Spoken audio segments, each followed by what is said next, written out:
বাংলা সাহিত্যের কিছু গল্প দিয়ে সাজানো আমাদের গল্প বলার প্ল্যাটফর্ম। এই গল্প বলার ধরনে আমরা কোনো ব্যাকগ্রাউন্ড মিউজিক ব্যবহার করিনি, কেবল একটি পুরানো এবং ক্লাসিক ধরনের গল্প বলার ধরন। আজকের গল্পের নাম একটি আশ্চর্য স্বপ্ন, আর গল্প লেখক হলেন মার্ক টোয়েন, আর অনুবাদ করেছেন মনীন্দ্র দত্ত। তাহলে সবাই কি নতুন গল্পে ডুব দিতে প্রস্তুত? কান পরিষ্কার রাখো, চোখ বন্ধ করো, আমরা একটি আশ্চর্য স্বপ্ন শুরু করতে যাচ্ছি। গত রাতে একটা অদ্ভুত স্বপ্ন দেখেছি। মনে হলো আমি যেন দরজার সিঁড়িতে কোনো বিশেষ শহরে হয়তো নয়, বসে স্মৃতিচারণা করছি। তখন রাত প্রায় 12টা কি 1টা। আবহাওয়া স্বাস্থ্যপ্রদ ও সুন্দর। বাতাসে কোনো মানুষের শব্দ শোনা যাচ্ছে না, এমনকি পায়ের শব্দও নয়। মাঝে মাঝে দূর থেকে ভেসে আসা কোনো কুকুরের ফাঁকা ঘেউ ঘেউ ডাক, এবং ততোধিক দূর থেকে আসা তার অস্পষ্টতর জবাব ছাড়া আর কোনো শব্দই সেই মৃত্যুস্তব্ধতাকে বিঘ্নিত করছে না। এমন সময় শুনতে পেলাম পথ দিয়ে যেন একটা কঙ্কালের খটখট আওয়াজ এগিয়ে আসছে। ভাবলাম কোনো নৈশ গায়ক দলের কাঠের খঞ্জনির শব্দ। 1 মিনিট পরেই টুপি পরা এবং শতছিন্ন ছাতা পরা, সবাবরণে অর্ধেক শরীর ঢাকা একটা লম্বা কঙ্কাল বড় বড় পা ফেলে আমার পাশ দিয়ে এগিয়ে গিয়ে তারার অস্পষ্ট ধূসর আলোয় অদৃশ্য হয়ে গেল। তার ঘাড়ে একটা কিটে কাটা শবাধার ও হাতে একটা বান্ডিল। খটখট শব্দটা যে কিসের তা সেটা বুঝতে পারলাম। হাঁটার সময় হাড়ের জোরগুলোতে ঠকাঠুকি লেগে এবং দুপাশের পাঁজরের ওপর কোনোই ঠুকে যাওয়ায় শব্দটা হচ্ছিল। বলতে পারি বিস্ময় বোধ করেছিলাম। চিন্তা ভাবনাগুলোকে গুছিয়ে নিয়ে এই অশরীরিক আবির্ভাব কিসের হতে পারে সেটা বুঝে উঠবার আগেই আরও একজনের আসার শব্দ পেলাম, কারণ সেই খটকাট শব্দটা আমার চেনা হয়ে গেছে।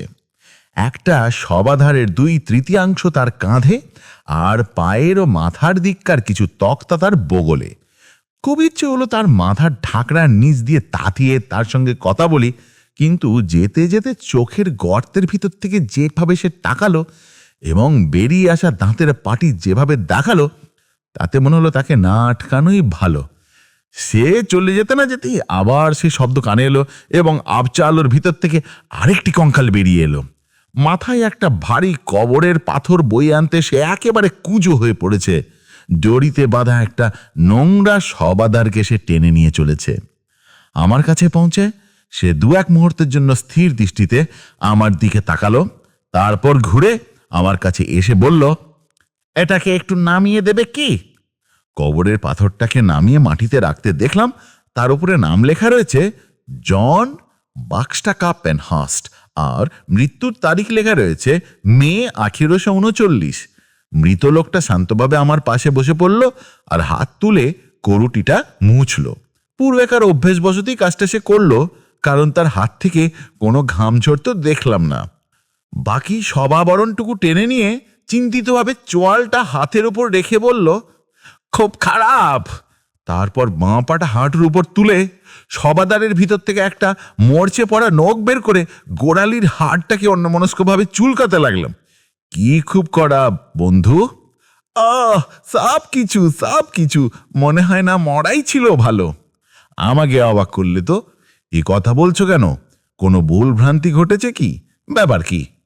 ব্যাপার এই সবাবরণ, এই ছেঁড়া কম্বলের দিকে তাকাও, কবরের পাথরটাকেও দেখো, সব ভেঙে ছুটে গেছে।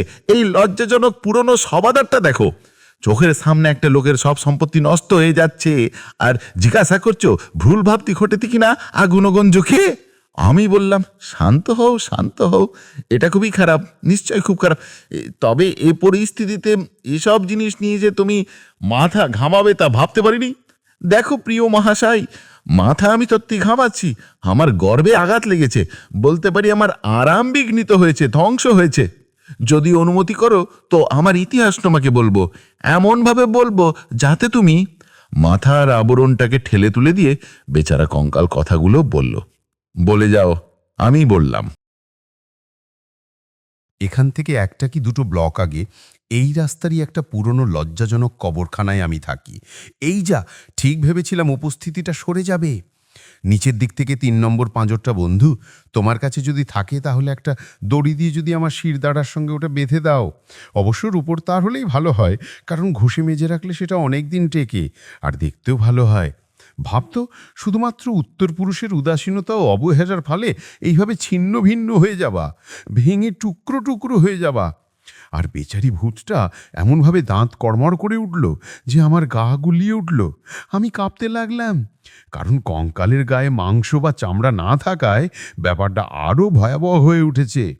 ওই পুরনো কবরখানায় আমি থাকি, ৩০ বছর ধরে আছি। আমি বলছি আজ সব কিছুই বদলে গেছে। প্রথম যেদিন আমার এই পুরনো শ্রান্ত দেহটাকে ওখানে রেখেছিলাম, সেদিন দুশ্চিন্তা, দুঃখ, উদ্বেগ, সন্দেহ ও ভয়ের হাত থেকে চিরদিনের মতো মুক্তি পেয়ে গেলাম। এই মধুর চিন্তায় উজ্জীবিত হয়ে একটা লম্বা ঘুমের আশায় শরীরটাকে টান টান করে দিয়েছিলাম। আর শুয়ে শুয়ে কান পেতে পরম সন্তোষের সঙ্গে শুনছিলাম সমাধি খননকারীর কাজের শব্দ। সবাধারীর ওপর প্রথম এক কদার মাটি ফেলা থেকে শুরু করে ক্রমেই অস্পষ্ট হতে হতে আমার নতুন বাসভবনের ছাদটাকে পিটিয়ে সমান করে দেওয়ার শব্দ। সে কি আরাম! হায় রে, আজ রাতে যদি সেরকমটা আর একবার ঘুরত! আমার স্বপ্নাচ্ছন্ন অবস্থাতেই একটা হাড় সর্বস্ব হাত সশব্দে আমাকে একটা থাপ্পড় মেরে বসলো। হ্যাঁ মশাই, ৩০ বছর আগে আমি ওখানে শুয়েছিলাম আর বেশ সুখেই ছিলাম, কারণ তখন এটা ছিল গ্রামাঞ্চল। বড় বড় গাছপালা ছিল, ফুল ছিল, বাতাস ছিল। অলস বাতাসে পাতায় পাতায় মর্মর ধ্বনি উঠল। কীটপতঙ্গরা আমাদের সঙ্গে দেখা করতে আসতো, আর সেই স্তব্ধ নৈশব্দকে পাখিরা গানে গানে ভরে যেত। আহা, মৃত্যুর পরে 10টি বছর তখন কি আমারে কাটত! সব কিছুই মনোরম। প্রতিবেশীরাও ছিল ভালো। যেসব মৃত ব্যক্তিরা আমার কাছাকাছি থাকতো তারা সকলেই ছিল শহরের সেরা পরিবারের লোক। উত্তর পুরুষরা তখন আমাদের জগতের কথা ভাবতো। তারা আমাদের কবরগুলোকে খুব ভালো অবস্থায় রাখতো, বেড়াগুলোকে নিখুঁতভাবে মেরামত করতো, ওপরকার বোর্ডটা কি রং করে বা চুনকাম করে রাখতো, আর মূর্ছে ধরতে বা নষ্ট হতে শুরু করলেই সেটা বদলে নতুন বোর্ড লাগাতো। স্মৃতি ফলকগুলোকে সোজা অবস্থায় রাখতো, রিলিংগুলোকে ঝোঁকঝোঁকে রাখতো, গোলাপে ঝড় ও অন্যান্য ঝোঁকঝাড়কে কেটে ছেটে সুন্দর করে রাখতো, আর রাস্তাগুলোকে সবসময় পরিষ্কার পরিচ্ছন্ন ও পাথরে বেঁধে রাখতো। কিন্তু সেদিন আর নেই। বংশোদ্ধরেরা আমাদের ভুলে গেছে। আমার এই বুড়ো হাতে উপার্জন করা কাকায় তৈরি মস্ত বড় বাড়িতে বাস করে আমার নাতি, আর আমি ঘুমেই এমন একটা অবহেলিত কবরে যেখানে আক্রমণকারী কীটরা আমার সবাবরণকে কেটে কেটে সেখানে বাসা তৈরি করে। আমিও আমার যে বন্ধুরা এখানে শায়িত রয়েছি তারা এই সুন্দর শহরের পত্তন ও সমৃদ্ধি সাধন করেছি, আর আমাদের সেই সব বড়লোক সন্তানেরা আজ আমাদের এমন একটা বিধ্বস্ত কবরখানায় ফেলে রেখেছে যাকে দেখে প্রতিবেশীরা অভিশাপ দেয় আর অপরিচিতরা নার্সিট কয়। সে কাল আর এই কালের তফাৎটা দেখো। যেমন ধরো, আমাদের সবগুলি কবরই গর্তের মধ্যে ঢুকিয়ে দেওয়া হয়েছে। মাথার অপরকার বোর্ডগুলো পুরনো হয়ে ভেঙে পড়েছে। রেলিংগুলি যেন এক মহাকাশে তুলে এদিক ওদিক দুলছে। আমাদের স্মৃতিফলকগুলি ক্লান্তিতে হেলে পড়েছে। কবরের পাথরগুলি নৈরাশ্যে মাথা নিচু করে আছে। কোনো রকম সাজসজ্জাই আর এখন নেই।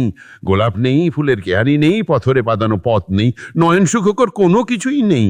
এমনকি যে রং করা কাঠের বেড়াটা একদিন অন্য জন্তু জানোয়ারের সঙ্গ ও অসতর্ক পদক্ষেপের হাত থেকে আমাদের পবিত্রতাকে রক্ষা করত, সেটা ভেঙে পড়ে রাস্তার ওপর ঝুলছে। আর তার ফলে আমাদের এই অকিঞ্চিতকর বিশ্রাম স্থানের ওপর সকলের ঘৃণ্য দৃষ্টি আরও বেশি করে পড়েছে। তাছাড়া আমাদের এই দারিদ্র্য ও দুরবস্থাকে এখন আমরা অরণ্যের আড়ালে উদ্ধিকে রাখতে পারি না, কারণ শহর তার শীর্ণ হাত আমাদের বাসভূমির দিকেও বাড়িয়ে দিয়েছে। এবার তাহলে বুঝতে পারছো, দেখতে পারছো ব্যাপারটা কোথায় এসে দাঁড়িয়েছে। আমাদের বংশধররা যখন আমাদেরই টাকায় প্রাচুর্যের মধ্যে বাস করছে আমাদের চারপাশে, তখন মাথার খুলি ও হাড়কে একত্রে রাখতে আমাদের করতে হচ্ছে কাঠের সংগ্রাম। শুনলে অবাক হবে, আমাদের কবরখানায় এমন একটা কবরও নেই যেটা দিয়ে জল না পড়ে। রাতের বেলা বৃষ্টি হলেই আমাদের বেরিয়ে এসে গাছে উঠতে হয়। কখনো বা গলার নিচে ঠান্ডা জলের ফোঁটা পড়লে হঠাৎ আমাদের ঘুম ভেঙে যায়।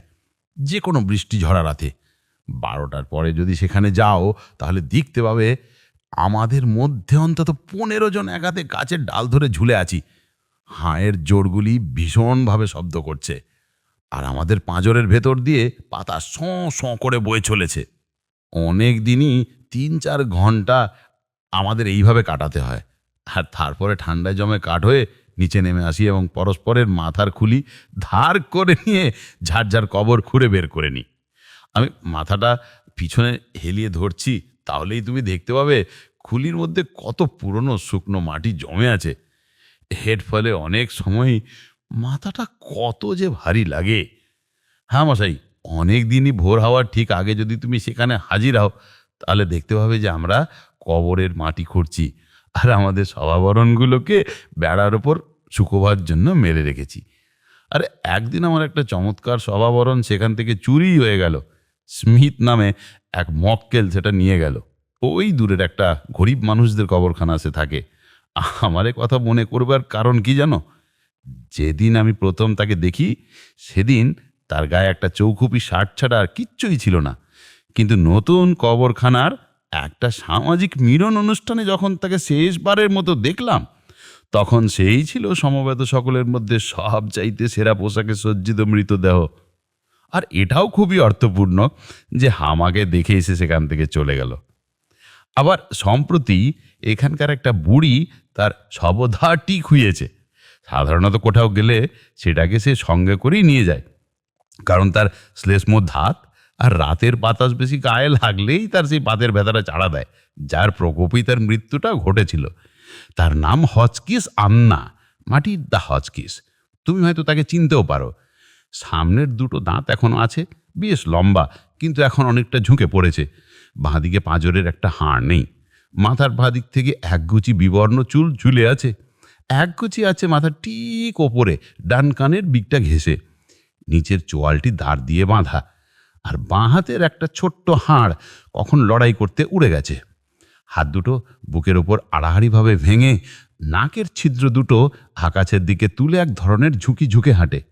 হয়তো কোথাও না কোথাও তাকে দেখেছ। ঈশ্বর না করুন। অনিচ্ছাকৃতভাবে কথাটা বলেই অপ্রস্তুত বোধ করলাম।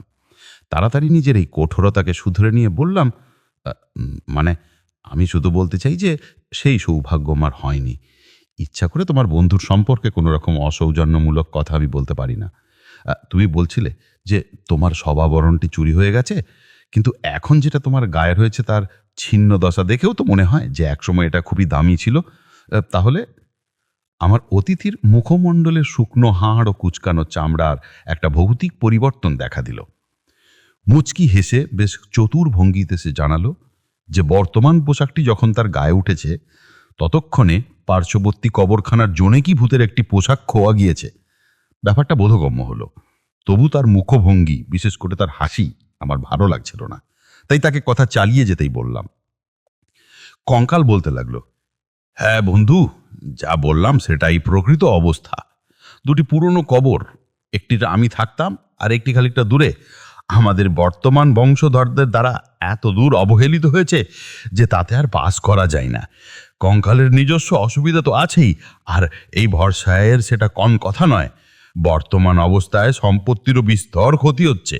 হয় আমাদের অন্যত্র চলে যেতে হবে, আর না হলে চোখের সামনে সবকিছু নষ্ট হয়ে যাওয়া দেখতে হবে। তুমি বিশ্বাস করবে না, তবু এ কথা সত্য যে আমার পরিচিত কারোরই শবধারার এখন আর ভালো অবস্থায় নেই। পাইন কটিনের বাক্সে বোঝাই হয়ে ভাড়াটে গাড়িতে চড়ে যারা এখানে আসে, সেই নিচু শ্রেণীর লোকেদের কথা আমি বলছি না।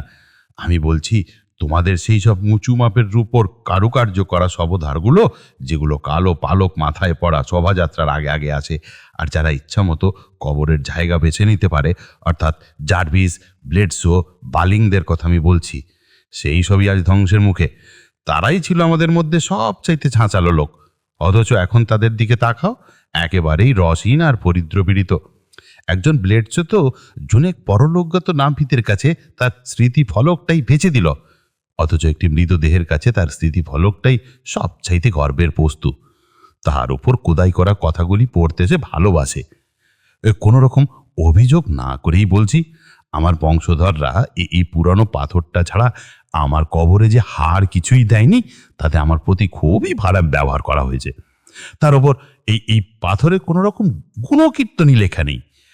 এক সময় এই পাথরটার গায়ে লেখা ছিল, উপযুক্ত পুরস্কারই সে পেয়েছে। লেখাটা দেখে প্রথমে খুবই গর্ববোধ হয়েছিল, কিন্তু যত দিন যেতে লাগলো ততই দেখতাম আমার কোনো পুরনো বন্ধু এখানে এলেই রেলিংয়ের ভিতরে থুতনিটা গলিয়ে মুখ বাড়িয়ে এটা পড়তো আর তারপরে মুচকি হেসে খুশি মনে ফিরে যেত। কাজেই ওই বোকাদের হাত থেকে রেহাই পাওয়ার জন্যই লেখাটা আমি মুছে ফেলে দিলাম। কিন্তু একটি মৃত মানুষ তার স্মৃতিফলক নিয়ে খুবই গর্ববোধ করে। ওই তো দূরে আধা ডজন জার্ভিস তাদের পারিবারিক স্মৃতিফলকটি সঙ্গে নিয়েই চলে যাচ্ছে। একটু আগে স্মিথেরাও চলে গেল তাদের স্মৃতিফলক নিয়ে। আরে হিগিন্স যে, বিদায় পুরনো বন্ধু। উনি হলেন ম্যারিডেথ হিগিন্স। 44 সালে মারা গিয়েছিলেন। কবরখানায় আমাদের দলেই ছিলেন। খুব পুরনো পরিবার। ওর সঙ্গে আমার খুব ভাদ। আমার কথা শুনতে পাইনি বলেই জবাব দিল না, আর তাই তোমার সঙ্গে পরিচয় করিয়ে দিতে পারলাম না বলে আমি দুঃখিত। ওকে দেখলে তোমারও ভালো লাগতো। ওরকম বিকৃত গাঁট খোলা কঙ্কাল তুমি কখনো দেখোনি? সে যখন হাসে মনে হয় দুটো পাথরে ঘষাঘষি হচ্ছে, কিন্তু লোকটি খুব আমোদে। সে এমনভাবে কথা বলে যেন কেউ জানালার কাঁচের উপর নোট দিয়ে আঁচড়াচ্ছে। এই জোন্স, উনি হলেন বুড়ো কলাম্বাস জোন্স। তার সবাচ্ছাদন তৈরি করতেই ব্যয় হয়েছিল $400। স্মৃতিফলকটার জন্য ব্যয় হয়েছিল 2700। 26 সালের বসন্তকালের কথা। তখনকার দিনের পক্ষে সে এক এলাহি ব্যাপার। সব জায়গা থেকে মৃতরা এসে ভিড় করেছিল তার তৈজসপত্রাদি দেখতে। ওই যে একটা কঙ্কাল একা একা চলেছে, বগলে এক টুকরো করবোর্ড, হাঁটুর নিচে কার পায়ের একটা হাড় নেই, সঙ্গেও কিছু নেই, দেখতে পাচ্ছ? উনি হলেন বাফটো ডালহৌসি। যত লোক আমাদের কবরখানায় ঢুকেছে তাদের মধ্যে কোলাম্বাস জোন্সের পরে তিনিই ছিলেন সবচাইতে পরিপাটি সাজে সজ্জিত। আমরা সবাই চলে যাচ্ছে। আমাদের বংশধরদের যে ব্যবহার পাচ্ছি তা আর আমরা সইতে পাচ্ছি না।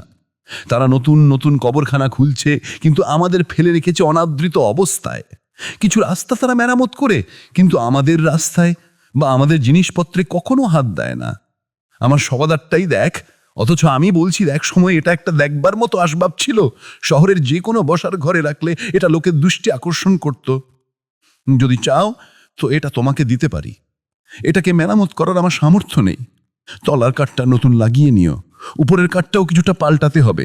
বাঁদিকে একটা নতুন পটি বসিয়ে দিও, তাহলে এই দেখতে একেবারে খসা হবে। ধন্যবাদ দিতে হবে না, ও কথা বলো না।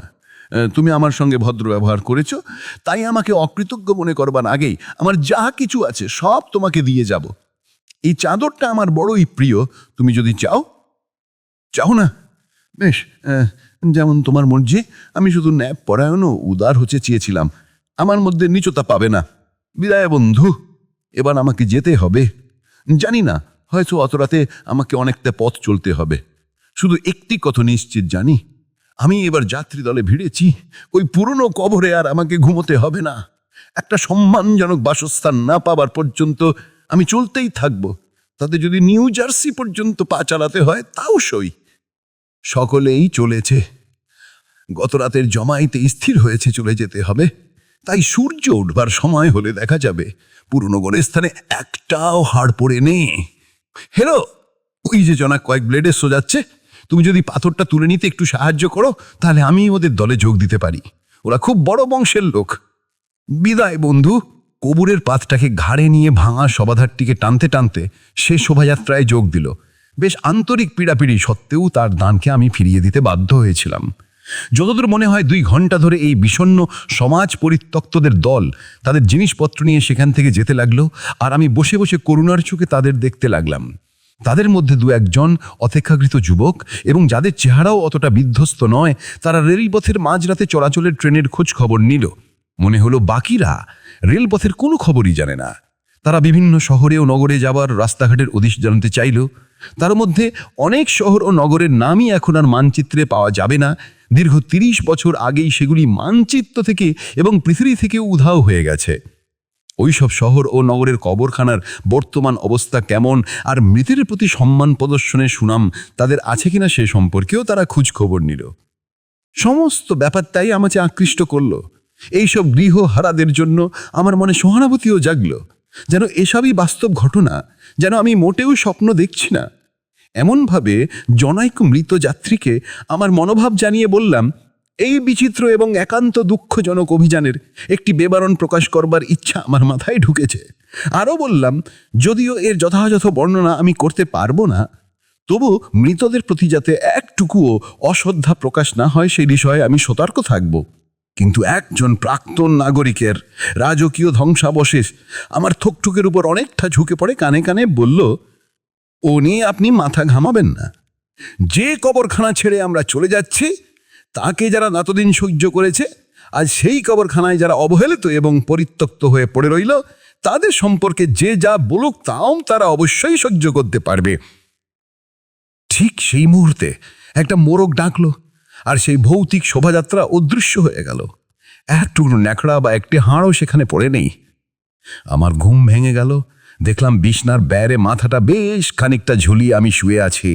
এই অবস্থাটা হয়তো নীতিবাক্য সমন্বিত স্বপ্ন দেখবার পক্ষে উপযুক্ত, কিন্তু কাব্যের পক্ষে অনুকূল নয়। মন্তব্য: পাঠক নিশ্চিন্ত থাকতে পারেন যে তার নিজের শহরের কবরখানার রক্ষণাবেক্ষণের ব্যবস্থা যদি ভালো থাকে, তাহলে এই স্বপ্ন তার শহরের বিরুদ্ধে মোটেও দেখা হয়নি। এই স্বপ্ন বিবরণ বিশেষ এবং একান্ত তৃপ্ততার সঙ্গে তার পার্শ্ববর্তী শহরের বিরুদ্ধেই লিপিবদ্ধ করা হলো। 1870। আপনারা শুনছিলেন আজকের গল্প একটি আশ্চর্য স্বপ্ন, লিখেছেন মার্ক টুয়েন। তোমরা সবাই জানো যে এটি একটি নতুন ছোট ক্রমবর্ধমান চ্যানেল। যদি আমাদের কাজ আপনার ভালো লাগে তাহলে দয়া করে লাইক এবং সাবস্ক্রাইব করে আমাদের সমর্থন করুন। আরও আপডেটের জন্য আমরা প্রতি রবিবার রাত ৮টায় নতুন ভিডিও প্রকাশ করি। এই ভিডিওটি দেখার জন্য ধন্যবাদ।